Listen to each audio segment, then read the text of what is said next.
One of the most iconic films by legendary Japanese filmmaker Akira Kurosawa is Yojimbo, an iconic story about a ronin at war with two gangs. And it ended up becoming one of the go-to films for Hollywood to remake endlessly, as a spaghetti western, as a cheaper spaghetti western, as a science fiction film, and as a gangster film. And even as a direct-to-video Jean-Claude Van Damme action comedy of all things. Delightfully devilish, Seymour.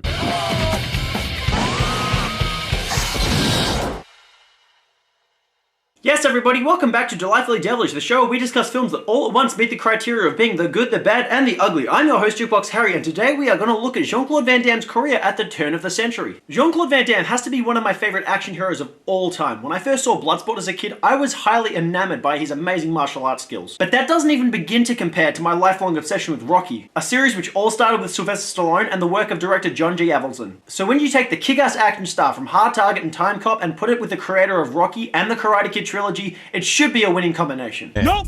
Inferno starts with an intro that's as confusing as it is arbitrary. Jean-Claude Van Damme rides across the desert on a motorcycle where he starts drinking and sits with Danny Trejo where they chant cryptic dialogue at each other. This is all captured by some really awkward circulating cinematography and some excessive Dutch angles which are so awkward that they blunt Jean-Claude Van Damme's attempts to be taken seriously during his dramatic monologue. He plays Eddie Lomax, a stranger with a mysterious past that he's running from. It's such a mysterious past that the film never bothers to actually reveal it to us. Seriously, watch the entire film and you won't have any idea of who Eddie Lomax is or what he's done. But apparently it's enough to warrant him coming out here and trying to kill himself. And then there's Johnny Sixtoes, who is arguably the most interesting character in the film, for all the wrong reasons. Postcard said you were bringing me a surprise.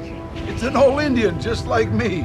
And there it is, an immediate end to any chance of this film being taken seriously. Danny Trejo, Hollywood's most famous Mexican, being cast as a Native American. I don't know if the filmmakers thought audiences were so dumb that they actually thought Danny Trejo could pass as a Native American, or they were just trying to get away with whitewashing in some sneaky way while still retaining a star who has some kind of recognizable name. But why? You know why I came to see you?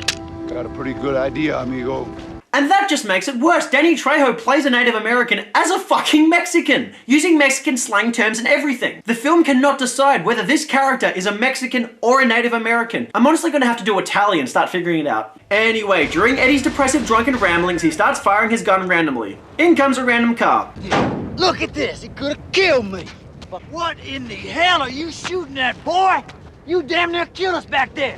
The chances of any of those bullets hitting that car were astronomical, and if you look at where he was actually shooting, that makes it even less likely. But we're meant to suspend disbelief, and these guys start proceeding over to the drunk who's firing randomly at everything, because of course that's perfectly safe. Don't want any trouble. What I think you need to do, son, is apologize to me and my brothers for almost killing us.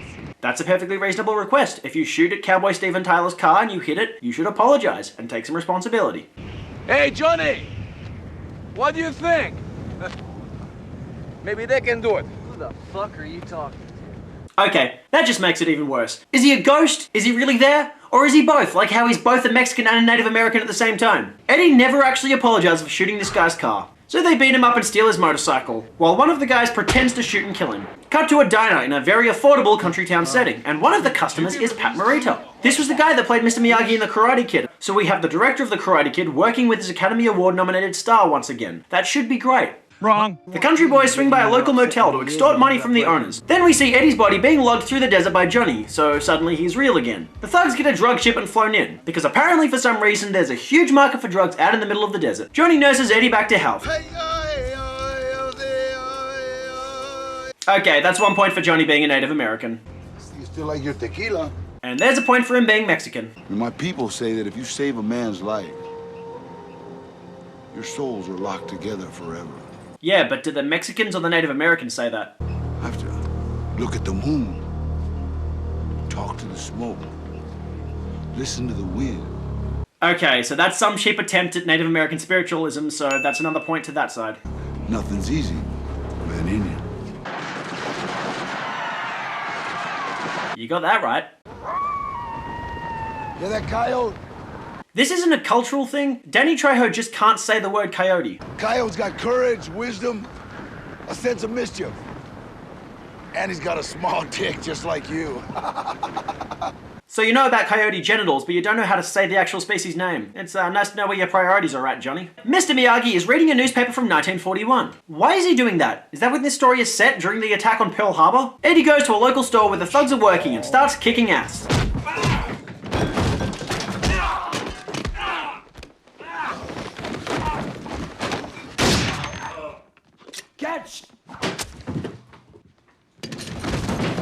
I gotta say, that was pretty mediocre. It could have been a lot worse, but remember, this film has the director of Rocky and the star of Bloodsport. There should be a lot more talent involved when it comes to presenting the fight scenes here. It turns out the store actually belonged to an innocent old man who inhales oxygen and smokes. Wow, the director has achieved comedy. It also just so happens that he has a huge supply of weaponry out the back, which the thugs didn't happen to notice when they were robbing the store. Oh, how convenient. Eddie goes to the diner and makes googly eyes with a waitress. It's a good buy.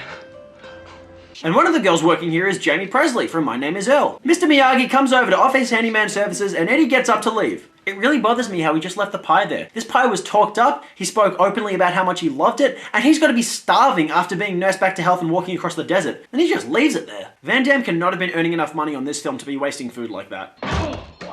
This exact moment is the pinnacle of the film's tonal inconsistency. The start of the film has Eddie being overly dramatic and getting left for dead. You used to do it real good, Johnny. But now this music is all light-hearted and all these old coots are trying to be comic relief. We also get lines like this. Henry? I don't think he's a rapist. And this. You know, I bet he gets lots of pussy. Yeah, I bet. And then this on top of it all. And this.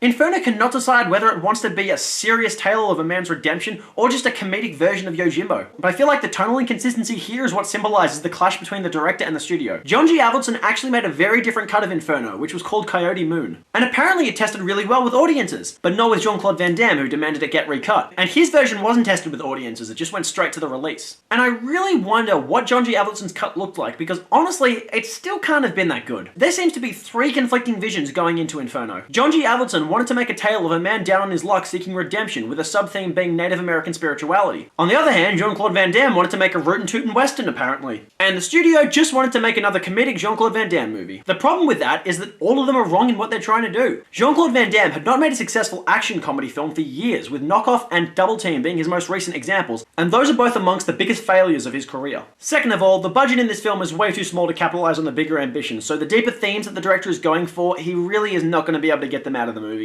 John G. Avildsen proved that he could do amazing things on a low budget. He had a lot of success when he made the film Joe, but it was Rocky that really skyrocketed his career. Although that was because it was about the fight outside of the ring. And because that drama actually had heart in it, with a brilliantly written script and a consistent atmosphere. You can see he's trying to emphasize some of those similar themes with the intro scene to Inferno. But the film quickly forgets about the characters' internal struggles and just follows a generic action film path. He's the wrong director for this film because his talents are wasted. This is a film about the fight that goes inside the ring, not the one going on outside. And that links to the third problem. This film shoots itself in the foot by trying to tell that story when it has Jean-Claude Van Damme trying to be a cowboy in the lead. He has his talents, but he's hardly an accomplished actor, so you can't have him conveying that much depth when he's trying to play a former soldier turned martial arts sheriff. But even dumber an idea is casting Danny Trejo as a Native American. The director wanted to make a spiritual story on a production that was never going to be anything more than a cheesy action film at best. And so all the attempts at drama and spiritualism in the film, they end up just hindering the movie on its path to try to be an action film. And yet despite all this, Avildsen maintains that his original cut would have been successful if they released it. It's a shame we'll never get to see it, because I'm genuinely curious. Anyway, back to the film. Eddie takes Mr. Miyagi to show him the bodies of the guys he's just killed.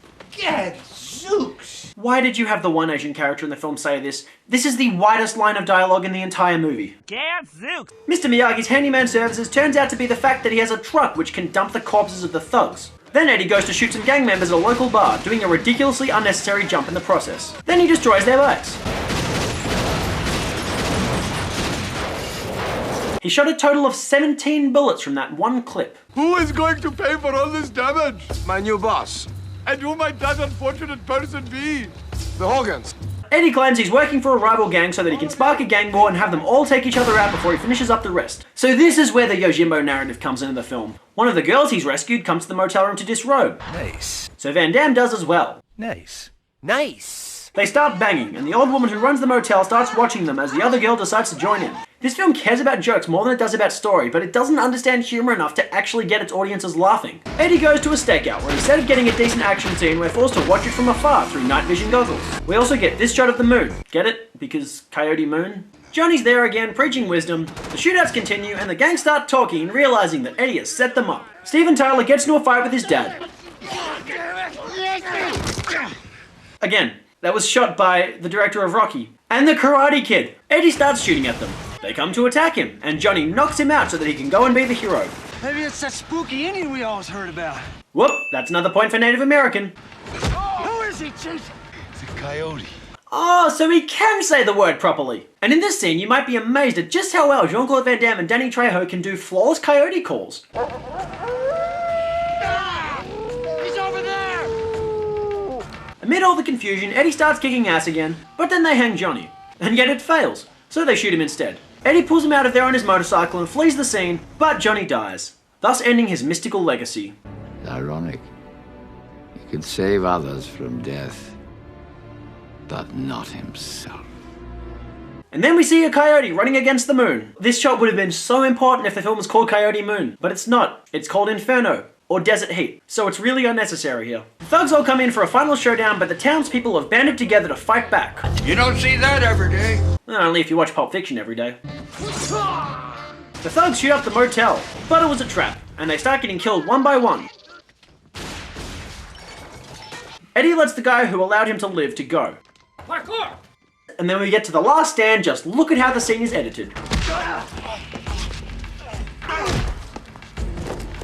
It's not all that much better when Eddie actually defeats the bad guy.